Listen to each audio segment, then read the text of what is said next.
All right, welcome back to Ducks and Pucks. This is your host, Mike Walters, along with my co-host, Eddie Jones. We're going to get you caught up on all the games that we had in action this last week and look forward to the three coming up this week. We've also got a lot of questions to cover from you, the fans out there, and also some lineup shakeup that happened this morning at practice that we'll go over a little bit later in the show. But first up, this last week, we played Arizona. And we saw Frederik Andersen come back in action, Eddie, and that's what you and I had expected. Andersen went in this game, and then Gibson went against Montreal. Yeah, and obviously we thought he'd probably get in against a weaker team, and now Arizona is an even weaker team than we saw before the trade deadline. They completely sold everybody that had value that wasn't injured, and everybody essentially except Mike Smith and Oliver Ekman-Larsson and Hansel's injured, so their lineup would look like two third lines and two fourth lines. So we said this game was a must win, and coming to the game, seeing Freddie come back and have such a good game was great for his confidence, and great to see both him and Gibson back playing well, which is good news for the Ducks. And then Silfverberg having another good night, and his first 3-point night of his career, and Cogliano picking up 2 more goals as well. And then the two shorties, although the empty netter was the other shorty, was brought us up to or tied for first in the league on shorthanded goals, which is when our special teams have kind of been a fault this year. That I guess that's something you can look for as a positive there. Yeah, I mean, we had 2 shorthanded goals the game before that one, then we had 2 in this one. I was impressed with Kessler on his. I mean, it looked like he was just going to get mauled and taken down and not even get the shot off. And the delayed penalty was called, but, obviously it was erased on that goal. I mean, that was just total beast mode right there, Eddie. Yeah, and, that the Kessler goal and then Silfverberg's goal were 2 highlights of the night here. And then obviously we had that save by Andersen, jumping across the crease to rob one of the Coyotes on a sort of basically an empty netter, and he just kind of robbed him. So a lot of highlights in this game for the Ducks. But yeah, like you said, Kessler on that play just went beast mode. He kind of muscled his way, deked around one guy, muscled his way through another guy, and just kind of snapshot at the top corner. Definitely a highlight, real goal by him. And we've seen him step up all season, in key situations. So it was good to get a first goal for the Ducks and keep the momentum going. Yeah, and you also mentioned the Silverwood goal. I mean, that one was impressive to me for him. Just the eye-hand coordination. He shoots that puck, it rings off, looked like the corner of the crossbar post area, catches it, puts it down, and shoots it right back in. I remember I was just jumping off my couch at home watching that one. I mean, that's something you don't see that often, Eddie. Yeah, I know. We talk about a lot. You look at some of the skilled guys on the Ducks, and Silfverberg's one of the most skilled guys. He's got some great hands. Obviously a great shot, and you're almost surprised that he didn't snap down to the top corner. It hits the post, and you just see him catch it and instantly bat it out of midair. It's something kind of reminds me of a little bit, not 100%, but the goal that Stamkos scored against us a couple seasons ago, where he took a shot, Hiller saved it, and while he's falling, he batted it out of midair. The kind of skill you see from elite players in the game, and hopefully Silfverberg can continue off this game. He's been a little bit streaky this season. He's had ups and downs, and he's had either a really good night or a night where he maybe hasn't really shown up. So it'll be hopefully a good boost for Silfverberg with about 15 games left in the season. Who also impressed me after the trade deadline was Simone Dupree. In this game he got his first assist, first game as a Duck. His plus minus was 3. He also had 5 hits. I commented on Twitter about the way he looked before the game, and he just looks like a motivated individual. And I know he was surprised at the trade deadline. There were some comments, that he was shocked that he got moved, but I think he's going to be a really good addition, Eddie, to the blue line. I mean, he's really physical, and he brings an offensive element there. Yeah, I think he's just comfortable in the system that Boudreau's put in place for the Ducks. He obviously they're a physical team, and we saw him pinch up a couple times and lay a couple of good body checks, and he's gonna be a physical guy.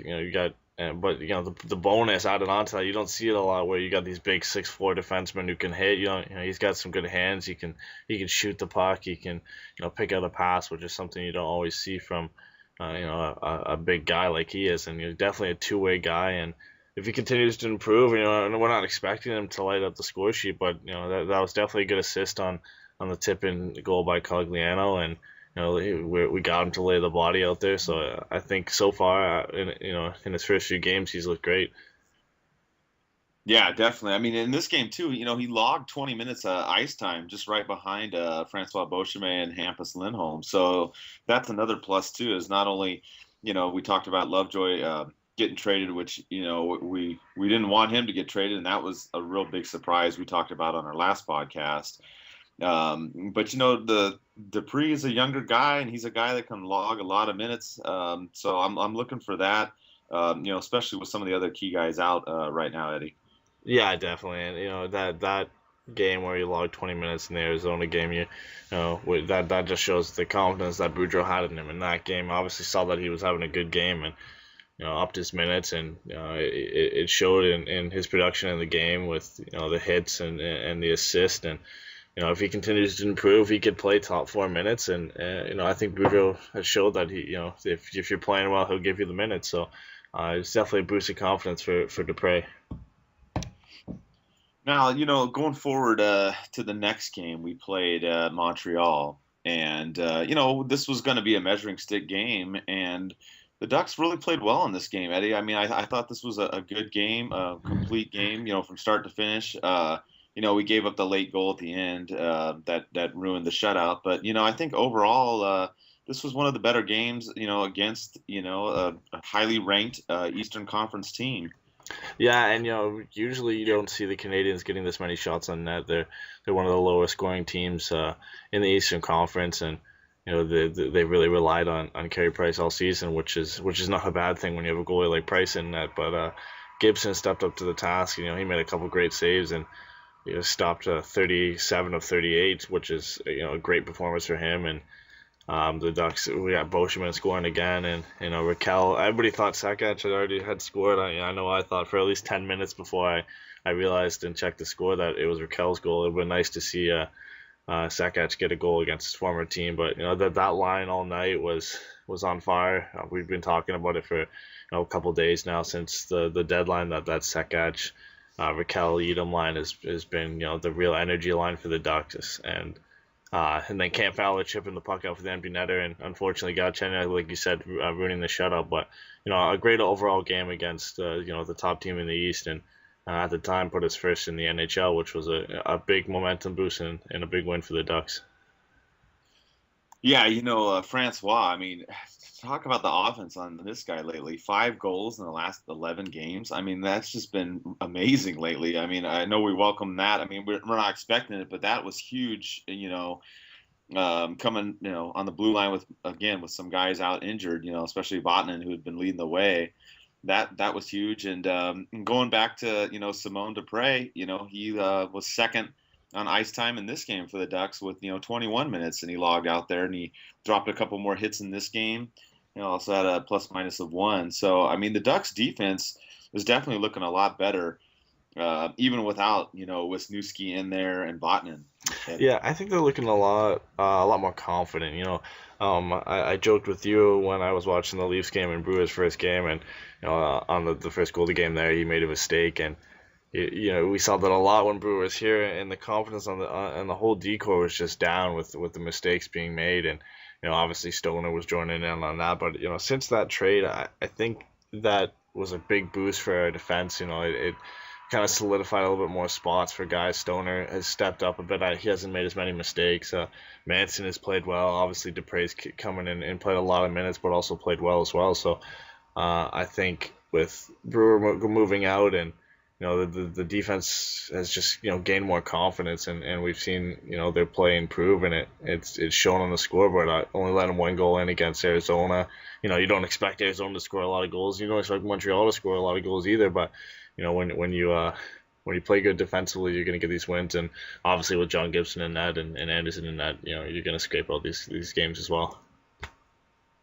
So then, after this game, Eddie, we play Pittsburgh on Friday. Another measuring stick type game. This time, Boudreau goes with Anderson, which some people were surprised about. And the way this game went, it started out fine in the first period. I mean, there were some exchanges back and forth. The Ducks had 8 shots. The Penguins only had 5. It's pretty even. But then, the second period meltdown came back. I thought we were rid of this, but we've had these problems with the second period, and it kind of just did us in, Eddie. Yeah, and when we were watching the game and you look back at it, and you don't really look at it and you think, oh, the Ducks played a terrible game. They weren't really out of it. They weren't getting outplayed by Pittsburgh. It's just the second periods, like you said, have always been bad for us, and we've seen some really bad second periods. And even though the Penguins scored 3 goals, I don't think they played a terrible game in this period. The Como goal, off the underside of the crossbar, kind of beat Anderson. I'm sure he'd love to have that one back. And I don't even know how Hornqvist scored that the second goal of the game, where he kind of just tucked it in, where it looked like there was no space on Anderson, and he somehow found a hole. And you think Anderson might be able to do a little bit better on that post, but really it looked like he was doing all he could and somehow just squeaked through. And then obviously the tip with a couple minutes, like a minute to go in the second period, which is unstoppable. Really, he tips it over his pad. There's not much he can do. You got to chalk this up against Anderson and the defense in this period, and it's been a real problem point for most of the season. And I think really with the defensive additions and playing better defense, I think this is the only problem the Ducks have now, and they're definitely going to have to remedy it before the playoffs come. Yeah, I was happy about one thing, though, Eddie, is in the third period, we gave up that early goal and we went down 4-0. But I was happy that the Ducks did come back and give some fight. Tomas Fleshman got his first goal as a Duck. Corey Perry got his 28th, which is leading the team. And, yeah, we ended up losing in the second period. Like we said, some things happened in there, and it wasn't a bad period, but obviously it wasn't a great period. But I'm just glad at least the Ducks battled back, and didn't give up, in the final 20 minutes. Yeah, we've seen that all season, and that Malkin goal was a heartbreaker. It really was. It was a hard shot. It kind of just flipped up and just barely bounced over the line before Stoner could clear it off the line. And you would think it's pretty much over now, but you look at how the Ducks have battled back in games all season. If anybody's going to come back from down 4-0, it's going to be the Ducks. And Fleischmann gets a goal that's almost identical to Malkin's goal, near the halfway mark, and you're saying, well, there's a chance if they're scoring within the next 5 minutes. And of course, the lines kind of get changed up. Perry's playing with Raquel and Edom, and he wires one past Grice, and you think, well, this is it, and they've got a chance. And then obviously the goalie gets pulled, and Crosby gets hooked on the breakaway, and the penalty ensues, and it's pretty much downhill from there. There's no chance to come back. But like you said, I think you got to respect that they fought back. They outshot Pittsburgh 14-5 in the third period, and you gotta limit those second periods where they're letting in some bad goals, and they'll be okay. They'll be all right. And then after this game, I got tons and tons of questions about and comments, and from people that I was talking to that I had met a few different of our supporters and obviously Duck supporters in the intermissions. I met a couple guys, and a lot of questions, comments about Anderson and Gibson and the situation. And the latest from Boudreau was that they were going to alternate the goalies going forward. What's your take on the whole situation, Eddie? Do you think we should alternate goalies? Do you think we should go with Gibson, Anderson? What do you think? I think we should alternate until the end of the season. Give them. There's only 15 games left.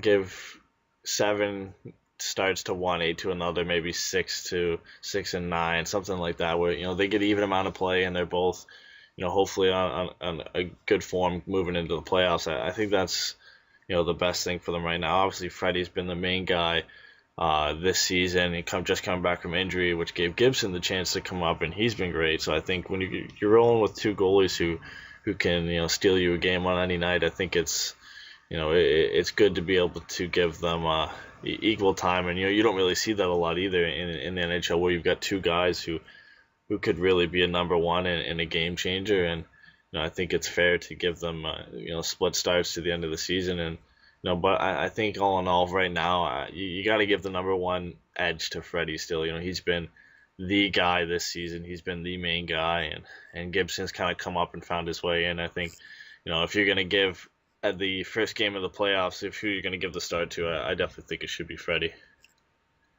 All right, I'm going to play a little devil's advocate with you. So if in the next couple games say Freddie has another outing and whatever happens, say he gives up 3 or 4 goals in 1 or 2 outings, would you then try to maybe ride Gibson a little bit more? Because that's what I would do if that happened. Yeah, like if if let's say Freddie plays.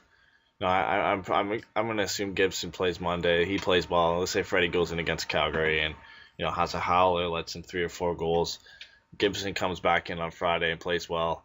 You could think that then if he comes in and keeps playing well against Nashville and LA, if he gets those starts, that Boudreau's love to ride the hot hand. If a situation like that arises where Freddie has another bad game and Gibson keeps rolling, I could definitely see Gibson starting the majority, 12 of the last 15 games if there's any back-to-backs, and give those to Freddie to keep him warmed up. And then maybe if he wants to ride the hot hand to the playoffs, you roll with Gibson, but then you risk the another Hiller situation in the fact where the goalie's been played most of the season, and then you ride the hot hand into the playoffs, and you risk alienating the guy who's been your number one for most of the season. Yeah, you make some good points, Eddie. I think alternating it is going to be the way to go, and then have to see. Because, it could go the other way, too. Maybe Gibson has a terrible game. You never know. And then he goes with Anderson. But I definitely think it's an advantage to have 2 really good goalies for sure. And I think we should just play it out right now and see what happens. For me, whoever's the hot hand going into the playoffs, that's kind of who I would go with. But it's just going to be interesting. We're going to have to see what happens in the next month. And coming up this week here, we've got, 3 big games, Eddie. We've got Vancouver, Calgary, Minnesota. Let's start with Vancouver here, who, they're in the playoff spot right now, battling it out with Calgary right behind. Well, not right behind, but they're behind us. Yeah, and you look at, Vancouver and Calgary, the situation they're in right now, and you look at the 2 injuries they have. Vancouver's obviously battling back from a lot of injuries, but they've got their 2, arguably their 2 main guys out. Miller's out for Vancouver and Giordano's out for Calgary. Yeah, they're still scraping wins, and Calgary's actually won 3 games in a row since Gio went down.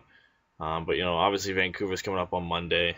Who are we gonna see in that? It could be Gibson, it could be Anderson, but Vancouver's been playing pretty well lately. Their home record isn't as good as their away record, if that has any merit on how the game's going to turn out. But they're still a good team. They're in the playoff hunt. They're going to be grinding. Second in the Pacific, even though there's no real threat of them catching us at the moment. So and really, I don't think anybody can really catch the Ducks with 15 games remaining and such a point gap. But it's going to be an important game, and they're going to be grinding, and they're definitely going to be they're going to be ready to go and wanting to win this game. Yeah, and it's going to be interesting too. We'll talk about this a little bit later in the show, but just to give everybody an update, Beleskey, Vatanen have skated in the last couple practices.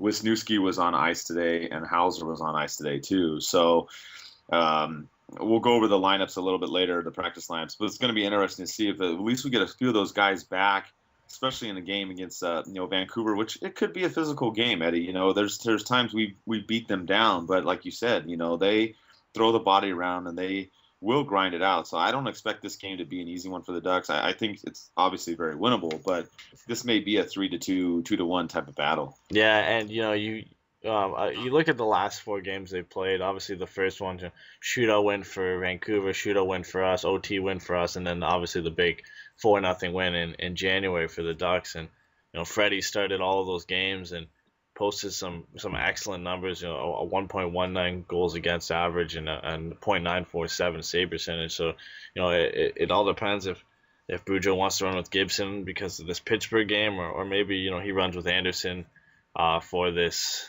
game just based on his numbers against Vancouver. And you would hope that the outcome is not going to be a 1-goal game, or more hoping it's going to be more like the 4-0 game back in January. But they're going to be fighting, and we're going to have to be on top of our game to beat them.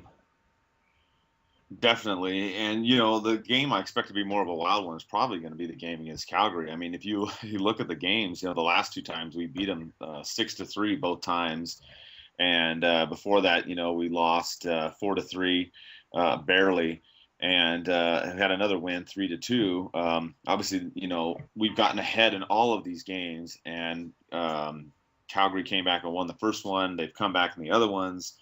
that, they obviously play a wider style, a little more loose on the offensive end, but I could see this game, having 4 or 5 goals at least scored by both teams combined, Eddie. Yeah, and with Giordano out, that's obviously gonna help, but it's pretty weird. Everybody thought Giordano's down, Calgary is gonna they're gonna run out of steam. LA's gonna catch them, and they've won 3 in a row. They're one of the best defensive teams in the league, and they're starting to show that they can score some goals too. That they've got a goal differential of +20, which is one of the better in the teams on the outside of the playoffs, just kind of riding the edge there. And they've kind of rolled a lot of goalies this year. Hiller, obviously, Ordio, Ramo.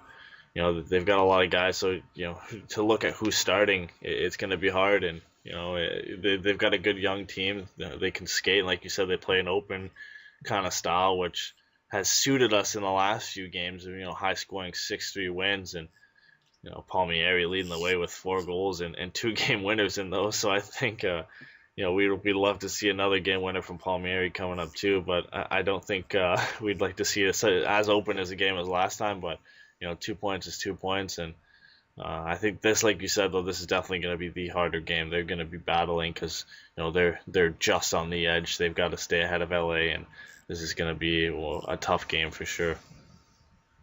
Yeah, and this game might be a playoff series preview, Eddie. I mean, right now, Calgary sits 3rd in the Pacific, but, if they're to slip down one spot and, end up in, that wild card spot, it's a potential first-round matchup for the Ducks. And, Hiller's going to be pumped up to go against his old team. I think we can beat him, but I think it would be definitely a fun series to watch because the offense is going to be aplenty if we play them. Yeah, and what a playoff matchup that would be with the games we've seen this year so far. And every game we play against Calgary, even last year, seemed to be exciting. So they've got a lot of young guys, not much playoff experience. So it would definitely be a fun game, a fun series to see. And and then I think everybody right now is going to be rooting for Calgary. With them just holding on, we could.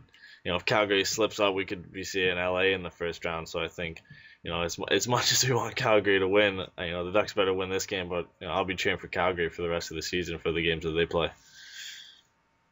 Yeah, and you mentioned, the playoffs and root for Calgary. Minnesota is another team that is on the edge, and they're in the wild card spot right now, battling it out with Winnipeg, and then obviously the Kings and the Sharks are behind them. But Friday we play Minnesota, and that's another potential team that could be a first rounder. But it would be a much different game. More defensive style in Minnesota, and Minnesota's 8 of their last 10 they've won with 5 wins going. Obviously through today on Sunday. So we'll see how they are later in the week. But this is not going to be an easy one again, Eddie.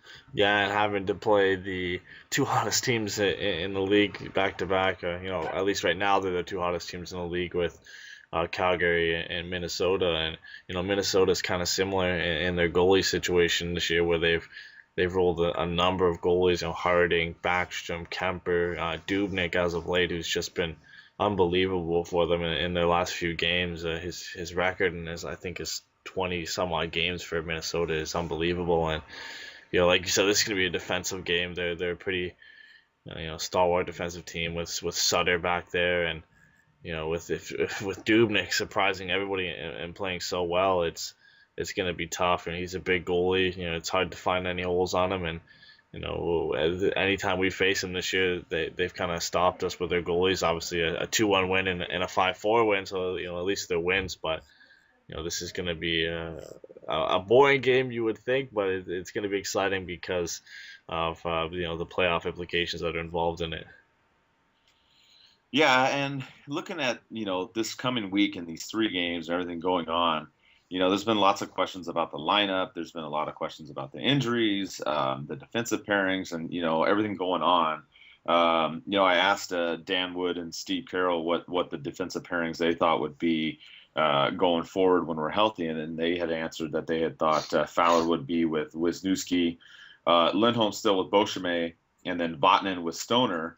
Obviously, Dupree and Manson on the outside. What do you think, Eddie? With it looks like Wisniewski and Vatanen are going to probably come back sometime this week. What do you think about those pairings? You agree, disagree? What do you feel? Yeah, I think Lindholm and Boschman have showed, they've been together for most of the season. They've showed some chemistry, and I think it would be right to keep those two together as the two lefties together. And then obviously we've got the choice between a lefty righty on the other lines, and I think Wiz would probably be able to jump up right on that first pairing with Fowler. And I like how they would be able to work together. They're both offense first guys, but they can play some solid defense as well. So I think that would work out. And then obviously Vatanen on that fourth pairing, and having Vatanen on that third pairing, and having him down there in a third pair is unbelievable. For us and the depth we have on defensemen now with these trades have been made, and I think the only hole that is questionable right now is who's playing on the left side of that third pairing. Is it going to be Stoner? Is it going to be Dupre? And I think if you want to go with experience, Stoner's been a bit better this time. He's all defense. So maybe with a guy like Vatanen, you put Stoner back there, and he stays back while Vatanen goes forward. But I would me personally, I like to see Dupre get a shot in the first few games playing with Vatanen on that line and see how they work together. I think that'd be really good for them, as long as they both don't jump up into the play. I think it'd be really good pairing. So I think Fowler and Wiz, Lindholm and Boschman, and Dupre and Vatanen would be what I would go with. Yeah, and I completely agree with you. I think Dupre is the one I would go with over Stoner right now. I mean, this is just me, and I know he's a young kid and everything. I would even go with Manson over Stoner. That's how much more confidence I have in Manson's playing ability. Obviously, he doesn't have as much experience as Stoner. That's a given. So I think, from the coach's perspective, Manson probably gets pushed out as that seventh or eighth defensive man, and then I think Stoner and Dupree would be the last two to rotate. As you mentioned with Vatanen, but I would give a little bit of edge to Dupre, just because what I see in him, and I kind of see this in Manson too, is they don't need any motivation, Eddie. They both seem like they're ready to go the moment the game starts. And I'm not saying that Stoner isn't. I'm just saying these two seem more hungry to me. Yeah, I think it's because they want to make an impression, and they know they're battling for that roster spot, and Stoner with his contract and everything like that. I think he thought he would be for sure in the lineup, and I still, I'm not harping on Stoner either. He's been a lot better since the move at the deadline. We're sending Brewer away, and he's been more responsible in his end. And if he could keep it up, well, I'm not going to complain if he's going to be in the lineup. But I definitely think Dupre is more suited with the minutes he's played as of late. I think that shows that Boudreau has a lot of confidence in him, and I think he's more likely for that spot. And like you said with Manson too, he's impressed this season. A guy that we didn't really think would come up and make a huge difference. He was supposed to fill the hole with injuries, and he's kind of come in as the seventh guy. Bumped out Fistrick, who we said was going to be our seventh guy who's going to come up and fill the injury spots this season. It's nice to have a guy like that for the injuries, and of course there's Holzer, who we just picked up as well. Who could come up and fill that righty spot too. So I think the depth on the decor, how going from almost nothing to so many guys who can step in and make a difference after the deadline is pretty remarkable. You make a good point too. I was looking at the defense roster, and I wanted to remind people too. The rosters expand to two more spots after the trade deadline, so we have two more rooms, Eddie. On the roster. So I think that the Ducks are going to be fine. We had talked about this before, the defensive pairings and being worried going into the trade deadline. I think now we've got plenty of defensemen. I'm not even worried at all. It's really, to me, a matter of just staying healthy and figuring out who's in that sixth spot. And I think the blue line is going to be good to go for the tail end of the season in the playoff setting. Yeah, and I think it really comes down to the harder decision is who's going to drop out on forward. We talked about this a lot since the deadline where Beleskey wasn't moved, and he's almost ready to come back from injury. And we've got Cogliano playing on the fourth line because we have so many options now. As you look at a guy like Maroon, a guy like Edom, who those are the two most likely guys that could drop out. Who do you think should be the guy to drop out when Beleskey comes back?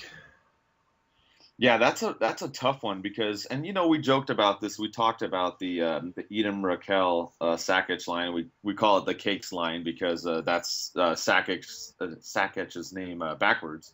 and we'll get into the practice report and all that, how it changed today. But I like that line. I think before I probably would have said Edom to bump out Eddie, but the way that those guys have been playing, I mean, it's been awesome. Edom's picked up his game.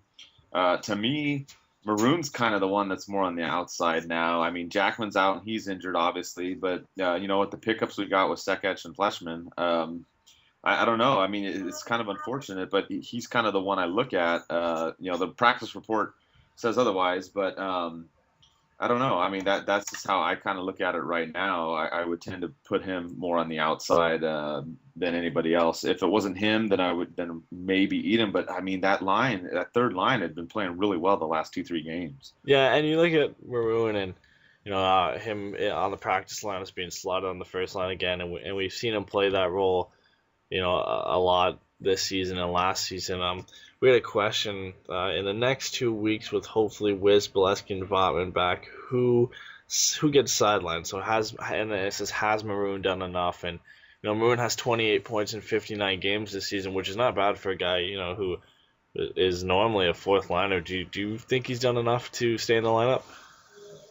I think he's done enough to stay in the lineup, but I don't see him being on the first line. That's with the moves we've made before the moves, sure, but now that we've made these moves, I think it's time to try some other people. I think it's time to maybe try Sekech up there. We've seen him up there for a few seconds here and there. I think that's the deal. I like Maroon maybe more on the fourth line. Put him there with Thompson, and if they're gonna stick with Iron Man Cogliano down there, have that as the grinder counter punch. Checking fourth line. I think that would be a good type of line to go with. I think he's done enough. It's just it's getting tough now, especially with Beleskey coming back. Yeah, and it's going to be interesting to see who is the guy who gets sent down.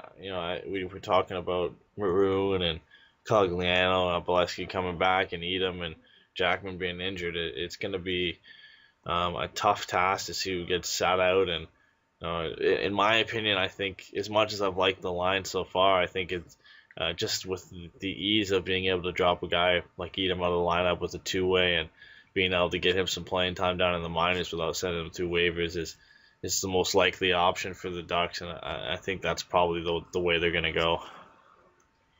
Yeah, and we've been mentioning the practice lines, and I'll just give them out here. I threw them out on Twitter earlier, but just so you guys know what Boudreau did this morning, this will be in the practice report the morning report.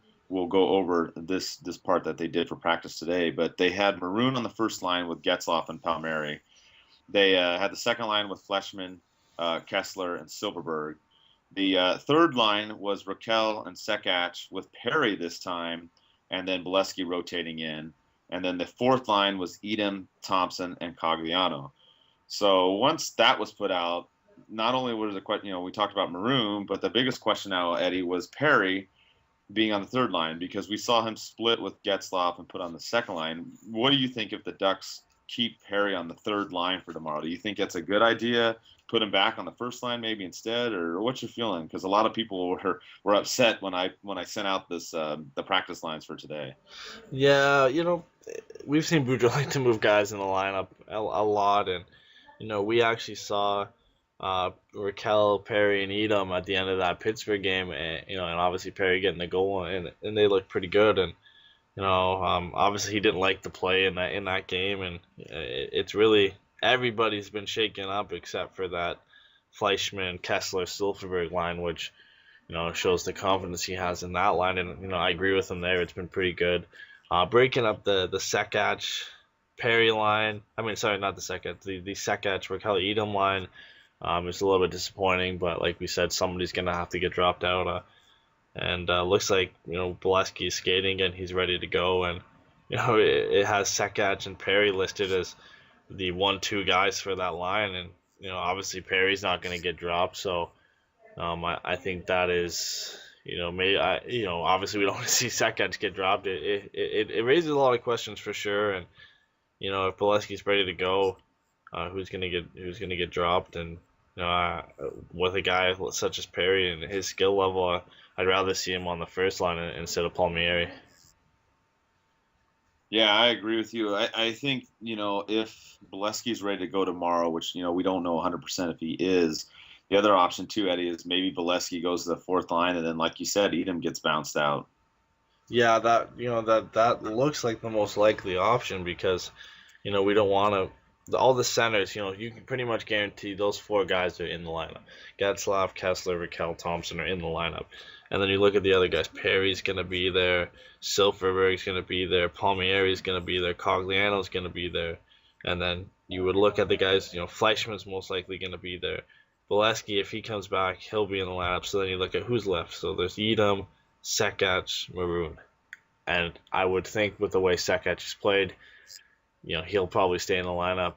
And then it comes down to Edom and Maroon, and then you look at who's easier to scratch. Well, Edom can go down to the minors and play, and still be able to play without having to sit in the press box. That's where we come to the decision that Edom's probably the most likely to go down. But the decision's up to Bruce in the end, and we'll have to wait and see what he does. Yeah, and what do you think about Sekach? I talked to the Joey and Josh on the Montreal radio show In the Trenches, about Sekach, and they're really high on this guy. Is he a guy that you would think maybe you put him on that first line with Getzlaf and Perry, and then you bump Maroon maybe down to the fourth line, and then scratch Edom? Is that something you think that would be worth trying? Yeah, I think it'd be worth trying. We'd all like to see if Sekach would gel with Perry and Getzlaf. We still haven't really found that guy to gel with them, and it's tough to say when we've seen him do so well on that third line. But he's picked up 3 assists so far, and maybe putting him on that first line would just bump up his potential. But yeah, I really think he has a lot of potential. He's got a lot more upside, in my opinion, than Smith Pelly did. At least offensively, he does. And I think giving him a chance on that first line might just be what he needs to up his game to another level, playing with guys with such skill as Getzlaf and Perry. Well, and he does bring a little bit of a physicalness to him. I mean, on that play where we thought he scored against Montreal, he took out Subban, basically crushed him against the boards, gave him a little love tap on the way to the net, almost scored the goal and ended up being Raquel. So I like what I'm seeing from Sekach. I think he's a well-rounded player, and obviously that saucer pass he had to Perry in the Dallas game. He's good passing, shooting, and toughness. I think he's a good, well-rounded player, Eddie. Yeah, he's not a small guy either. He's 6'2" and around 200 pounds. So he can throw his body around too. And I think it's just a nice change to have. Not just guys who can hit and that's it. Having the skill, and we've obviously got Perry and Getzlaf who are big guys and they can hit and they've got the skill, and then adding more guys like that in the lineup is only going to improve your team. And I definitely like how he's played so far, and he's played limited minutes, to be fair. About 14 minutes a night, which is typical third line minutes. So it'd be nice to see him get a little bit of a promotion under that first line. Another thing we talked about too was the on the defense as far as special teams. The Ducks power play is 23rd in the league, 17%. Hasn't been as great. The trade deadline comes around. We go out, we get Wisniewski. Of course he's got that big slap shot. He's got 8 goals when he was at Columbus, 7 on the power play. What do you think for the power play units? Do you think you put Wisniewski on the first one and Vatanen on the second one, or vice versa, or you put them together? What would you do once Vatanen and Wisniewski are both healthy and both back? I think you have to put Wisniewski on that first unit. That's the main reason you picked him up, is to help with the special teams and to solidify a solid top 4 guy as well. But the main reason in his bread and butter in his game is getting goals on the power play and really setting things up. And I think, putting him on that lineup on the first one, most likely with Getzlaf on the other side, because, he's really worked it there. And then when Vatanen comes back, and being able to put a guy like Vatanen on the second unit, who'd really been our other power play guy this season. Look at the amount of points he had on the power play in the start of the season was ridiculous compared to the points he had. And having these 2 guys come back and being one on the first unit, one on the second unit, is definitely going to be a huge boost to the power play. Yeah, and that's something that we need to improve, going forward down the stretch of the power plays where we need to pick it up because, in the last few games, I mean, you even saw in the Pittsburgh game, we just didn't really have a lot going. I think we played, like you and I discussed, pretty well 5-on-5, but they didn't play a terrible game. Obviously, some lapses there in the second period, but the special teams on the power play, it's going to need a jump, and I really think Wisniewski is going to add to it.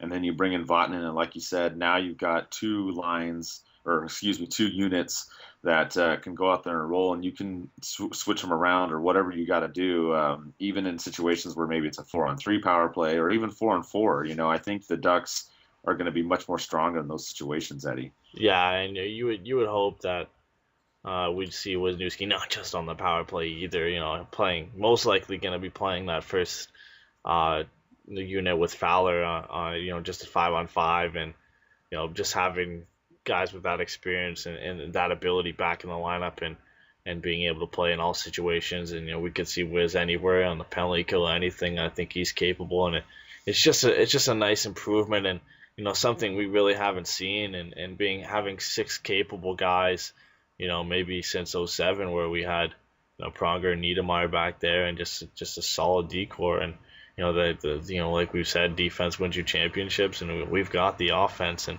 being able to bring these guys into the lineup is a big boost for our chances. When you talk about our chances, a lot of discussion out there with, us obviously going back up to first in the league has been the President's Trophy, which, I have mixed feelings about it. I don't really, if we get it, great. It's not a big deal to me. We just missed it last year behind Boston. But in the stats, I looked up some stats on this for people that want to know.